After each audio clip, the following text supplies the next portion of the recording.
warahmatullahi wabarakatuh. Perkenalkan, nama saya Ratinda Melati dari kelas 12 MIPA 3 ingin mempresentasikan tentang kode dan kodar. Kode dan kodar terbagi menjadi 4, yaitu hakikat kode dan kodar, makna iman kepada kode dan kodar, hikmah iman kepada kode dan kodar, meyakinkan kode dan kodar. A. Hakikat kode dan kodar. Para ulama berbeda pandangan dalam memberikan arti kata kode dan kodar. Sebagian ulama mengartikan sama dan sebagian ulama yang lain memberikan arti yang berbeda. Pandangan yang membedakan antara kode dan kodar mendefinisikan kodar dengan ilmu Allah SWT tentang apa yang akan terjadi pada makhluk di masa mendatang. Sedangkan koda adalah segala sesuatu yang Allah SWT wujudkan atau adakan atau berlakukan sesuai dengan ilmu dan kehendaknya. Iman kepada kode dan kodar meliputi 4 prinsip. Yang pertama, iman kepada ilmu Allah Subhanahu wa Ta'ala yang qadim atau tidak berpermulaan dan dia mengetahui perbuatan manusia sebelum mereka melakukannya. Yang kedua, iman bahwa semua qadar Allah Subhanahu wa Ta'ala telah tertulis di Lauh Mahfudz. Yang ketiga, iman kepada adanya kehendak Allah Subhanahu wa Ta'ala yang berlaku dan kekuasaannya yang bersifat menyeluruh. Yang keempat, iman bahwa Allah Subhanahu wa Ta'ala adalah zat yang mewujudkan makhluk. Allah Subhanahu wa Ta'ala adalah sang pencipta dan yang lain adalah makhluk.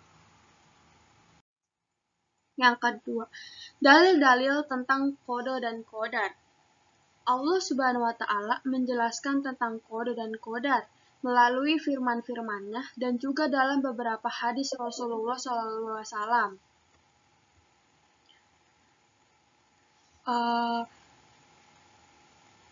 Di antaranya menyatakan dalil Al-Quran. Yang pertama, sesungguhnya kami menciptakan segala sesuatu menurut ukuran atau takdir. Qasas Al-Qamar surah 54 ayat 49. Yang kedua, tidak ada suatu bencana apapun yang menimpa di bumi dan atau tidak pula pada diri kalian melainkan telah tertulis dalam kitab Lauh Mahfudz sebelum kami menciptakannya. Sesungguhnya yang demikian itu mudah bagi Allah. Qasas Al-Hadid surah ke-57 ayat 22. Yang ketiga, dan tiap-tiap manusia telah kami tetapkan amal perbuatannya sebagaimana tetapnya kalung pada lehernya. Qasas Al-Isra surah ke-17 ayat 13. Yang keempat, tidak ada sesuatu musibah pun yang menimpa seseorang kecuali dengan izin Allah.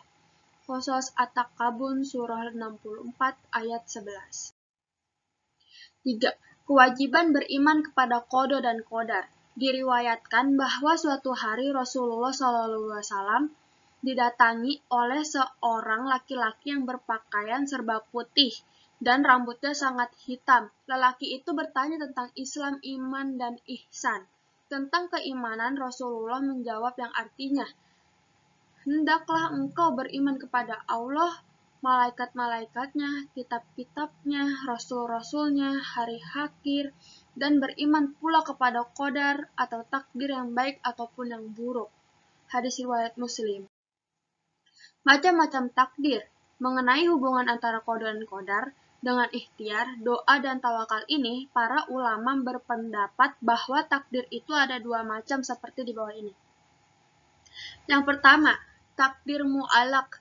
Takdir mu'alaq adalah takdir yang erat kaitannya dengan ikhtiar manusia.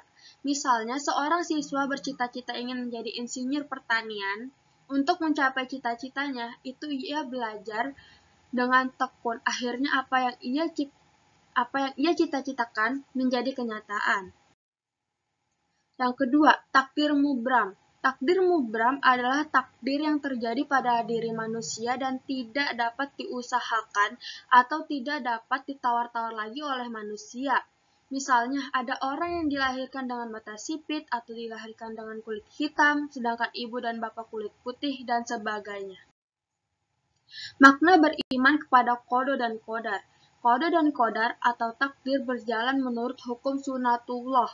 Artinya, keberhasilan hidup seseorang sangat tergantung sejalan atau tidak dengan sunatullah. Sunatullah adalah hukum-hukum Allah Subhanahu wa Ta'ala yang disampaikan untuk umat manusia melalui para rasul yang tercantum di dalam Al-Quran. Beriman kepada takdir selalu terkait dengan 4 hal yang selalu berhubungan dan tidak terpisahkan. Keempat hal itu adalah iman kepada takdir itu sendiri, ikhtiar, doa, dan tawakal. Hikmah beriman kepada qada dan qadar. Yang pertama, semakin meyakini bahwa segala sesuatu yang terjadi di alam ini. Yang kedua, semakin termotivasi untuk senantiasa berikhtiar. Yang ketiga, meningkatkan keyakinan akan pentingnya peran doa bagi keberhasilan sebuah usaha. Yang keempat, meningkatkan optimisme dalam menatap masa depan dengan ikhtiar yang sungguh-sungguh. Yang kelima, meningkatkan kekebalan jiwa dalam menghadapi segala rintangan dalam usaha sehingga tidak terputus asa. Yang keenam, menyadarkan manusia bahwa dalam kehidupan itu dibatasi oleh peraturan-peraturan Allah. Sekian dari saya, kurang lebihnya mohon maaf. Wassalamualaikum warahmatullahi wabarakatuh.